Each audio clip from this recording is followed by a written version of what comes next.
This week on Technique Tuesdays, can Flip Gordon destroy Foundation?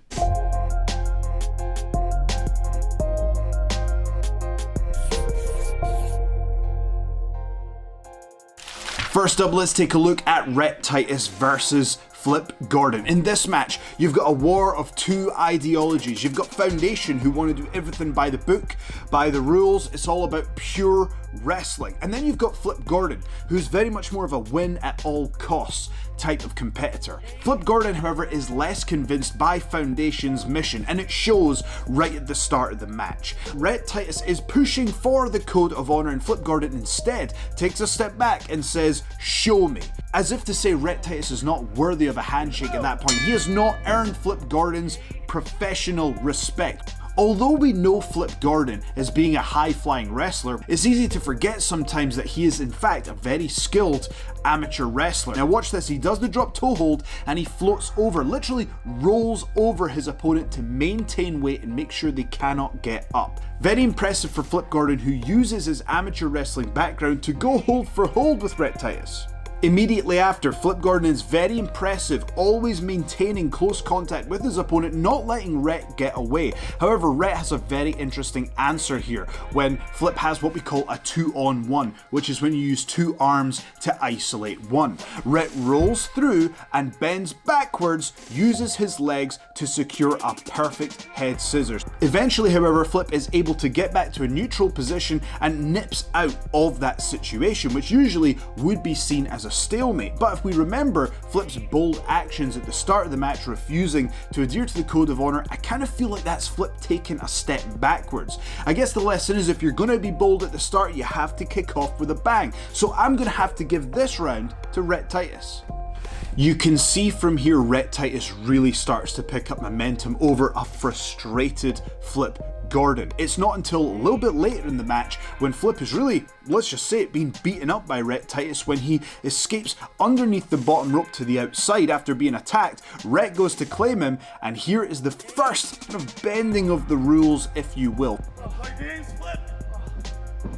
Had some long-term effects. Titus, if I'm the judges right now, and if the match goes... Because Flip grabbed Rhett's arms between the top and middle rope, if we take a look right there, Rhett's neck is totally exposed to the top rope. And people, if you're watching, I know a lot of people who haven't been in a ring before think, oh, the ropes are bouncy. They are very, very unforgiving indeed. Trust me, if you've never been a professional wrestler and you run the ropes, you're going to have bruises all over the place. So imagine that just crunching down on your neck with high velocity. Flip Gordon knows that's just a window of opportunity, and it is one that he is going to take. And he does so by following up immediately with a very interesting and inventive maneuver.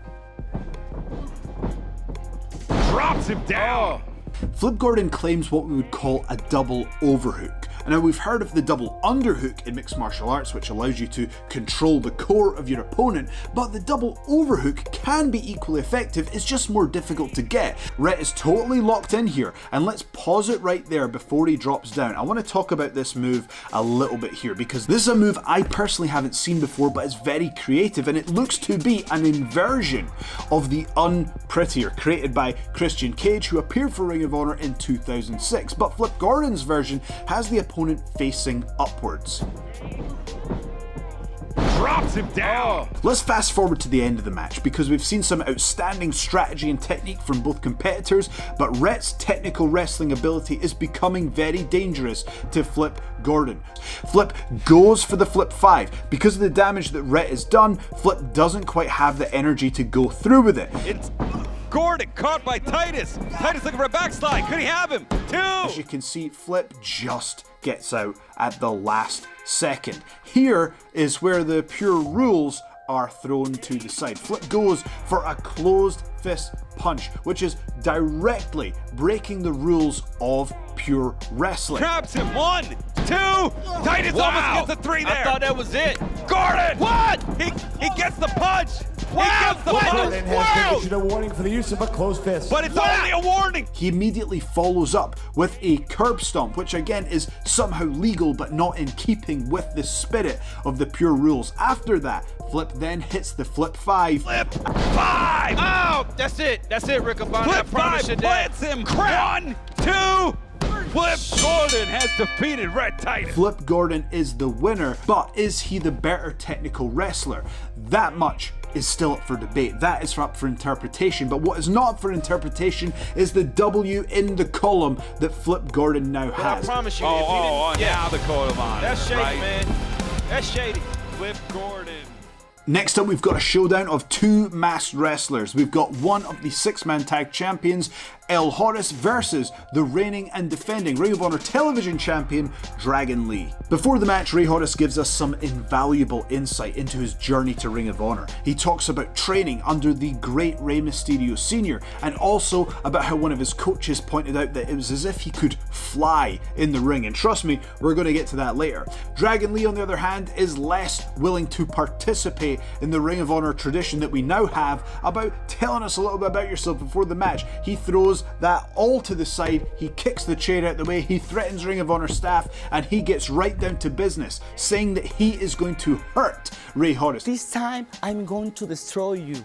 You're going to feel pain. Horus says his name comes from Egyptian mythology, and Horus can be roughly translated to eagle. And in this match, he shows exactly why he was given that moniker. Oh, watch out! To Ring of Honor, Horus! Horus delivers on Dragon Lee! Look at the distance that Horus can cover. I'm always blown away by how far he can go. Very impressive start for Horus. High cross body. Off the ropes, Dragon Lee. It's Horus. Plants Dragon Lee. I think we can call that a 360 pop-up satellite DDT. I think I just about got everything in there, but that's how great these guys are. You find it difficult to even describe what they're doing, let alone replicate it. Next up, they get in a war of forearms that goes to a 19 count. 18! Uh-oh. What? We're up to 18. We are 1 second away. One might be forgiven that Dragon Lee would be comfortable with just taking the count out and retaining the championship, but by sliding in, he's basically declaring, no, I can beat Horus. And this time it's Horus. Handstands out of it. Does Dragon Lee. Horus not even planted with the Hurricane Rana. Whoa. The pump knee takes a tooth out from Horus. Oh, God, Spanish fly. Dragon Lee goes for a huge crossbody, and in mid-air, Horus claims him and counters into the Spanish fly on the spot. Unbelievable. Dragon Lee is the champion for a reason though, and he has unbelievable skill, speed, and resiliency in difficult situations. They've had their differences, but it's Dragon Lee sweeping the leg. Pendulum in. Connects on Horus. He manages to deliver 3 attacks to his opponent in about 3 seconds. Unbelievably quick, efficient, and brutal offense from Dragon Lee. I say brutal, but it is nothing compared to what you are about to see. Now watch this. Up top, Dragon Lee goes for a brutal double stomp. Oh! Peligroso! That's it, Rick Hook the leg. I promise you that. Oh! But he's not finished there. He hits a knee, a devastating knee strike right to the face of Horus, and this is where we start to step away from the technical brilliance and wizardry that we know Dragon Lee has, and he instead goes to this more sort of brutal, evil, if you will, tendency to hurt his opponent, which is fulfilling the earlier prophecy, what he said he was going to do. He wants to hit him. Full throttle incineration. Just count it. Just count it. Hooks the leg. That's it. 2. Yep. Dragon Lee retains. Full force forward, knee right to the head, and that is lights out for Horus. It was a fantastic performance from Horus, showing that he is not just skillfully adept in tag team situations, but he can also step right up to the plate with anyone in singles championship competition. Tonight wasn't his night, but I think we're about to see much more from Horus in the future.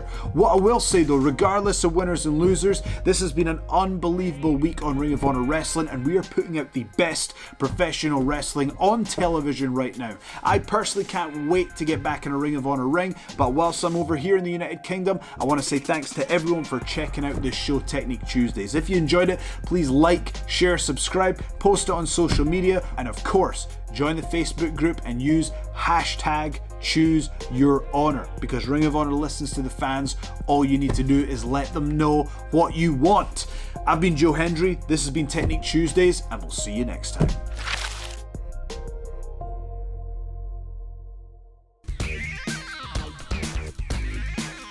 2021 is a new year, a fresh start, and Ring of Honor wants to know about your dream matches. Yeah, who do you see challenging for the pure title? What feuds do you think should continue? Be the matchmaker, use the hashtag ChooseYourHonor. And let us hear about your dream matches.